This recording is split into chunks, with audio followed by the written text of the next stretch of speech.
നേരെ തോട്ടിലേക്ക് എടുത്തു ചാടി. അങ്ങനെ അവൻ്റെ ചെരുപ്പ് കിട്ടിയ അവൻ സന്തോഷത്തോടെ തിരിച്ചു നടന്നു.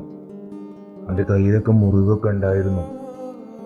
എന്നാലും ചെരുപ്പ് കിട്ടിയ സന്തോഷത്തിൽ അതൊക്കെ അവൻ മറന്നുപോയി.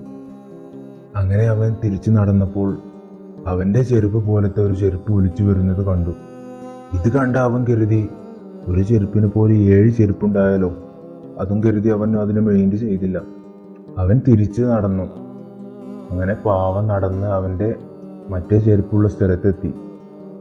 എന്നാൽ അവിടെ അവൻ്റെ ചെരുപ്പ് ഉണ്ടായിരുന്നില്ല. അവൻ്റെ ചെരുപ്പ് വഴിയിലൂടെ പോയ ഒരാൾ തോട്ടിലേക്ക് കാലുകൊണ്ട് തട്ടിയിട്ടിരുന്നു. അങ്ങനെ അപ്പുക്കുട്ടൻ ഒരു ചെരുപ്പും കൊണ്ട് വീട്ടിലേക്ക് പോയി. കയ്യിലും കാലിലും ഒക്കെ മുറിവേറ്റ ഒരു ചെരുപ്പും കൊണ്ട് വീട്ടിലേക്ക് ചെന്ന് അവൻ അമ്മ നോക്കിയിരുന്നു. അവൻ അമ്മയുടെ കണ്ണിലേക്ക് നിസ്സഹായതയോടെ ഒരു നോട്ടം നോക്കി നിന്നു.